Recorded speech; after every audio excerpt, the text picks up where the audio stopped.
سلام و درود دوستان عزیزان و بینندگان گرامی، امیدوارم که همه کس خوب و صحت و سربلند باشید. و امروز من میخواستم که یک موضوع مانم با نام مبارزه. و بسیار نفران میگویند که مبارزه، مثلا شما برای چی مبارزه میبرید؟ و خود رحمانوف هم دیروز دیدم که گفت که حیات خودش چی است؟ مبارزه است.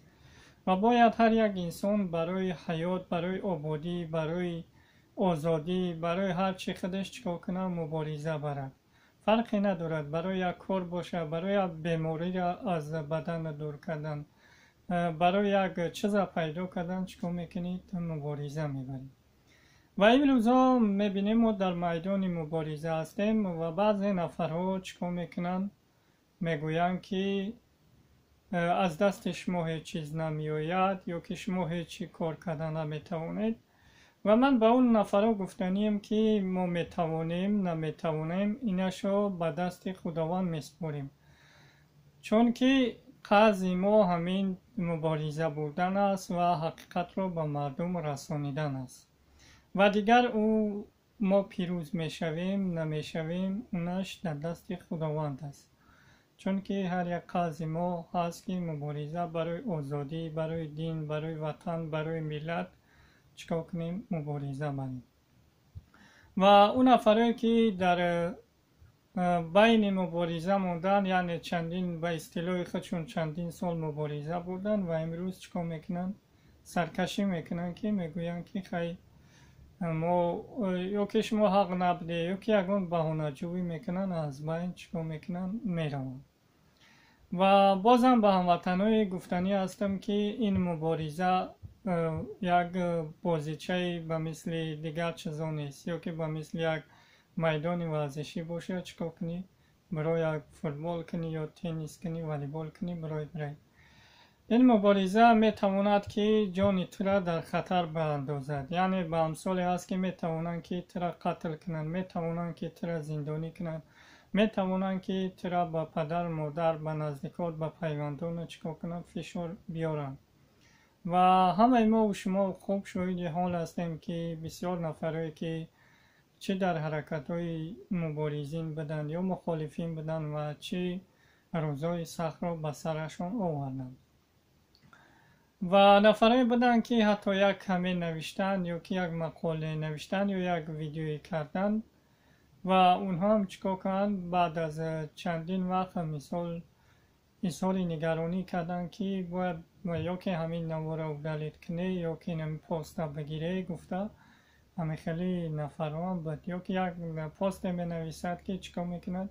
کسی از یکان طرف تهدیدش میکند، در حال اون پاس یا که اون شرح به اصطلاح کامنتری را دلیت میکنند. و چه گفتنیم؟ چون که همه ما و شما خوب شاهد حال هستیم. اگر که ما تاریخ اسلام را نظر کنیم 1400 سال پیش حتی رسول خدا صلی الله علیه و سلم چیکار کرد؟ از وطن عزیزش بیرون رفت. یعنی که همو هم میتونست که در همو کشورش، در همو وطنش چیکار کنه؟ زندگی کنه.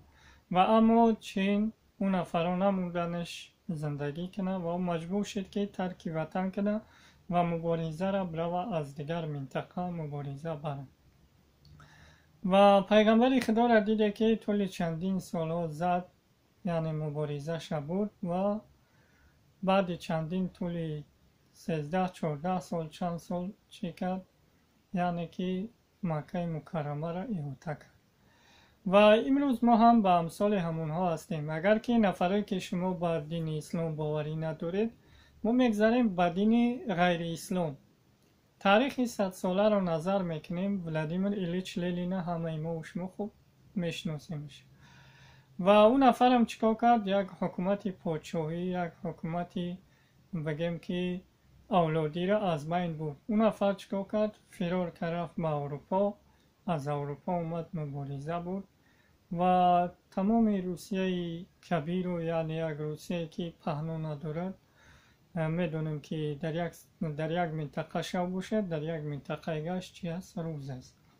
و همین روسیه را چیکار کرد؟ احاطه کرد. باز هم چندین کشورها و امثال سمرقند، بخارا و قزاقستان و دیگر منطقه را مستملکه خود کرد. این کی بود؟ این یک لنینی بود که انقلاب کرد، چیکار کرد و گرفت چندین کشورها را ضبط کرد، گرفت. و امروز اون نفرایی که دعوا میکنید که از دست شما هیچ کار نمیوید و شما یگان کار کردن نمیتونید و شما تاریخ نظر کنید که چه نفرایی بودن، چیکار کردن، انقلاب کردن یا به اصطلاحی که همون کشورها و وطناش رو آزاد کردن. و او میبینیم که بسیار نوارها میشود از جانب حکومت رحمانوف با امثال گویا ملاها یا که علماها یا که دانشمندا را چیکار میکنن، و ضد مبارزان میبرن، هر گپای مجبوری نمیدونم اجباری گپ میزنن این نفر، یا که نمیدونم اختیاری گپ میزنن. ما با آنها کار نداریم، چون که ما مبارزه ما آزاد کردن این ملت، وطن و سرزمین است و ما نمیخواهیم که در وطن ما یک اویله، یک رژیمی که یک ساختاری که باشه چیکار کند، مردم حکمرانی فقط در دست همون یک اویله باشه. و نفرای میگویند که حتی نفرای هستند که تو امروز همون نان لنین میگه یا که نمیدونم همون چیزای لنین یادآوری میکنه و شکرگزاری میکنه و با اونها گفتنی هستم که اگر لنین زنده میبود امتحان رحمانوف دا چیکار میکرد، تختش چپه میکرد. چون که ببینه که وقتی که لنین ریولوسیا کرد تمام مستملکایی که ضبط کرد گرفت، همه مستملکا اولادی بودن به امثال روسیه و سمرقند و بخارا، همه همون همون چیکار بودن، پادشاهی اولادی بودن، یعنی که همون پدر با پسر، پسر با نبیره، همه خیلی کشورها میرفتن. و امروز من نمیدونم که شما امروز طرفداری از لنین میکنی و پیروی از لنین میکنی و نمیدونم که از همون کار فعالیتی لنین انجام نمیدی. و این است راه مبارزه شما را میتواند که تمام فشارها برای شما بیارد و اون پدرایی که هستند، مادرایی هستند که فشار بالای اونها حکومت رحمانوف میارد و برای اونها هم یک امتحان است. ببینید اگر که ما تاریخ چند هزار ساله حضرت ابراهیم علیه السلام را تماشا کنیم یا که بخونیم و در اونجا حضرت ابراهیم علیه السلام برای یک فرزندی که حضرت اسماعیل داشت و خداوند فرمانش میده که تو باید در راه خدا چیکار کنی، برای همین فرزند یگانه تا قربانی کنی. و با اون مادرها پدرها گفتنی هستم که شما مثل همون ابراهیمی هسته که باید که در این راه آزادی، در این راهی که به منفعت آینده ملت وطن است، باید شما آماده باشید که فرزندای خود را قربانی کنید. و نمیخوام که صحبت طولانی کنم، باقی در امان خدا باشید. سلام علیکم و رحمت الله و برکاته.